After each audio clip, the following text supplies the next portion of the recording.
טוב, קודם כל ברוכים הבאים ל-SAP Inside Track Israel הראשון, שהוא on conference, שהוא פחות מתוכנן, שהתכנים בעצם נובעים מתוך המשתתפים עצמם. ואנחנו לקחנו את היוזמה תחת החסות של SAP Labs הפעם, כדי שיהיה Inside Track פה בישראל. התקווה שלנו שזה ימשיך בשנים הבאות. כמו שאתם בוודאי יודעים וחלקכם אפילו נמצאים בתוך אחת מהקבוצות האלה, האופרינג שלנו מחולק, או יש לנו אופרינג ספציפי לתעשיות ספציפיות, דבר שמתפתח לאורך הרבה שנים. גם בארץ אנחנו נהנים מחלק מההאבים האלה ומאינפוטים שלכם כלקוחות לתוך חלק מההאבים האלה. הבולט שבהם הוא כמובן הדיפנס, שבו אנחנו בארץ מאוד חזקים, והשני זה Public Services, שזה מרכבה וממשל ציבורי. ואגב, ישראל מאוד חזקה דווקא בשוק ה-SME, מטבע הדברים אנחנו מדינת SME, או מדינה שבבסיסה היא קטנה, ולכן אין לנו הרבה large corporate customers, אבל בסופו של דבר החברה בנתה היום אופרינג שכולל גם אופרינג לעסקים מאוד קטנים, של בין 10 ל-100 employees, שזה SAP Business One, שמוצאו מכאן, כמו שאתם בוודאי יודעים, פותח כאן, נקנה על ידי SAP כשהוא היה חצי בשל, והיום הוא מוצר בשל שנמכר, ויש לו מעל 20,000 התקנות בעולם. יש לנו רשת של מרכזי מחקר. מרכזי מחקר מחוברים ל-SAP Research, ותשמעו היום קצת על הקבוצה הזו, כי אני מאוד שמח. במעבדה כאן יש היום קבוצה שקיימת כשנה וחצי, אבל השנה היא תקבל דחיפה רצינית עם כמה פרויקטים חדשים. ומה שחשוב, SAP Research בעצם קבוצה שמסתכלת קדימה. ואני מציין את זה פה כי זה חשוב גם בגלל הקומיוניטי שיושבת כאן.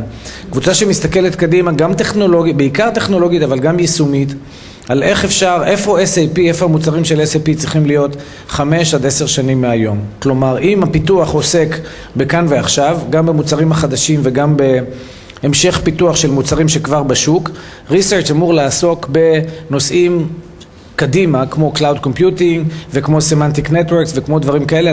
ה-SAP Community Network, וזה כאמור האירוע שמתחיל את זה, אנחנו מאוד מקווים, אני מאוד מקווה, שמפתחים שלנו ומיישמים של המערכת ולקוחות יוכלו להכיר אחד את השני, גם אם זה אירועים פיזיים אחת לכמה זמן, אבל גם ברשת, גם בפלטפורמה, יש שם פלטפורמה מאוד טובה שתשמעו עליה יותר, יוכלו להכיר ויוכלו לעבוד יחד וליצור את ה-collaborative learning הזה, את השיתוף פעולה הזה של best practices, מה אתם רוצים שיהיה, מה המפתחים חושבים שצריך להיות, מה אפשר לעשות, מה אי אפשר לעשות.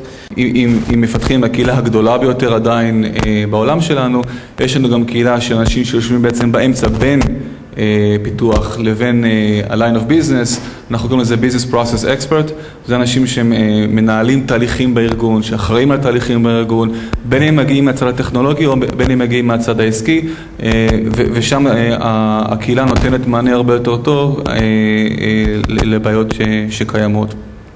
קהילה נוספת היא קהילת ה-Business Object, שאותה קיבלנו דרך ה-Acquisition של חברת Business Object, שמאוד מוכוונת על נושאים של מידע ארגוני ו-Business Warehouse ו-SAP EcoHub. לפני כשנתיים, שוב, ראינו שחסר לנו איזשהו אלמנט בעולם שסובב אותנו, שהוא הקשר בין צרכים של לקוחות לבין ההיצע או המלאי של פתרונות שקיימים בשוק, ויצרנו בעצם מרקט פלייס שמבוסס על הקהילות, שנועד לתת מענה לדברים האלה. EcoHub נועד לא רק לקנות, EcoHub נועד לקבל החלטות יותר מושכלות. מה קיים היום בתחום מאוד ספציפי שאני צריך, אם יש לי איזשהו חוסר מסוים, איזה פתרונות קיימים בשוק, איך אני משווה ביניהם, איך אני מגיע להחלטה מה אני צריך, גם ללמוד מאנשים אחרים, מהניסיון שלהם, יש רייטינגס ו-reviews, מה אחרים חושבים על הפתרון, ובצורה מושכלת להגיע להבנה של מה אני צריך לעומת מה קיים. ולשותפים, שוב, חשיפה מקסימלית. אתם יכולים לחפש בעיה ספציפית שיש לכם ולגלות שפע של פתרונות של אנשים אחרים שכבר מצאו פתרונות או ששאלו שאלות שאולי אתם יכולים לענות, מומלץ.